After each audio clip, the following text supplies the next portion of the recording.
Kita menyesuaikan dengan para saksi-saksi baik dari manajer investasi, dari rekening bank maupun perusahaan sekuritas, bahwa saudara terdakwa Teddy Joko Saputro tidak pernah terbukti melakukan transaksi dengan PT Asabri, dan juga bukan sebagai pemilik dari Posa, Nusa, dan Rimo secara mayoritas. Secara mayoritas saudara terdakwa hanya memiliki saham secara minoritas saja, kurang lebih 6,93%.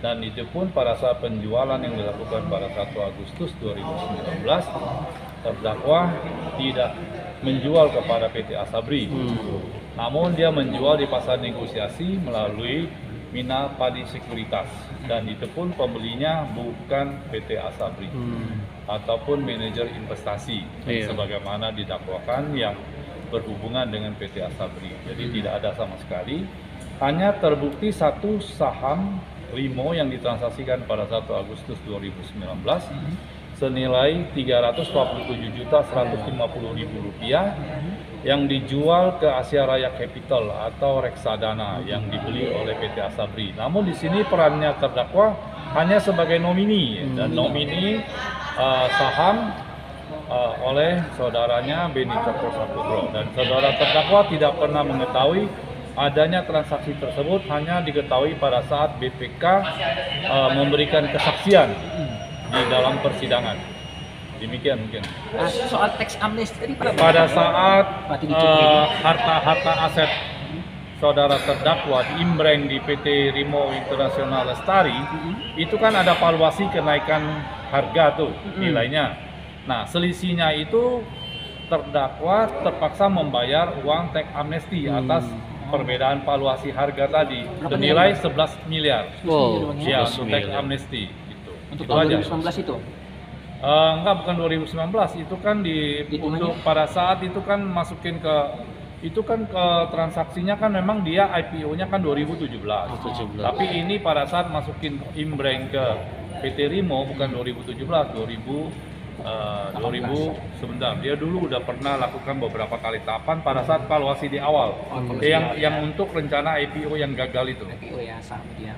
Ya, kita akan mendengarkan replik dari JPU pada tanggal 20 Juli. Kemudian tim penasihat hukum akan menyiapkan duplik yang akan dibacakan pada tanggal 25 Juli mendatang. 25 duplik.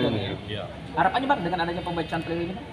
Ya, harapan kita supaya ini bisa menjadi lebih jelas ada tidaknya peran terdakwa. Ternyata terdakwa tidak berperan sama sekali dan tidak pernah bertransaksi dengan PT Asabri itu sendiri, dan hanya transaksinya selaku nomini pada saat dilakukan penjualan saham 1 Agustus 2019, dan nilainya pun hanya Rp347.150.000. Oh, di bawah 500 juta ya Pak ya? Iya, kita bukan keterangan saksi yang meringankan. Kita boleh bilang ini berdasarkan atas fakta. Fakta persidangan. Atas fakta ini kita sudah mendengarkan saksi ahli dari BPK itu sendiri pada saat dia yang disebut dengan ahli dalam menghitung kerugian negara.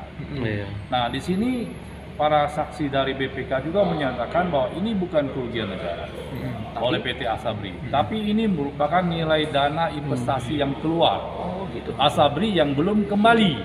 Nah, pada saat itu laporan itu dibuat di Maret 2000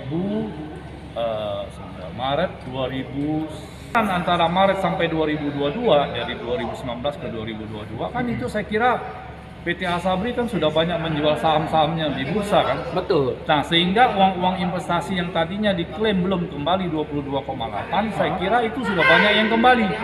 Nah, nanti tinggal majelis meminta melakukan klarifikasi berapa sih selisih dana yang tidak dapat kembali. Betul. Nah, kan apakah itu dianggap kerugian sementara karena itu kan berupa saham. Iya. Saham itu kan pasti dapat dijual suatu hari, Betul. hanya waktunya saja. Jadi itu namanya investasi yang tertahan saja menurut saya. Investasi terhanya. Negara. Tapi investasi Ini tertahan. hanya investasi yang belum kembali oleh BUMN loh ini, bukan iya. di negara langsung nih. Betul. Negara nggak berperan dalam transaksi ini gitu loh, karena Jadi ini B2B adalah harusnya perseroan bisnis ya. terbatas. Jadi perseroan terbatas PT Asabri melakukan transaksi beli-beli saham untuk menaikkan portfolio investasinya kan Betul. gitu. Jadi ini adalah perseroan terbatas. Jadi kalau ada Jadi kerugian itu bukan kerugian, negara, Bukan kerugian Iya, negara, iya, Pak. Jadi harus dibedakan. Perusahaan, ya. iya. Kadang-kadang orang suka antara boleh, Pak. apa Beda-beda tidak tipis mengerti nih, ya, ya, kerugian negara antara dengan negara kerugian sama suatu BUMN. perseroan BUMN. Iya. Pada BUMN ini kan melakukan transaksi sendiri. Betul. Dan negara hanya melakukan penyertaan modal satu kali Oh, gitu. pada saat perseroan ini didirikan. Heeh. Kan tidak terbukti bahwa perseroan terbatas PT Asabri tiap hari ada penyertaan modal dari pemerintah. Kan itu. Nah, betul, tidak ada uang Nah, masuk jadi terus bagaimana tiap hari. kan Iya, dari iya, iya. jadi Betul. nggak bisa kita Masuk mengambil logika tuh, kesimpulan Pak. bahwa ini kerugian negara. Nah, ini sudah dibantah oleh Ahli ya, Pak ya? ahli dari BPK bahwa ini bukan kerugian, ini hanya dana investasi yang belum kembali. Berarti masih bisa dikembalikan.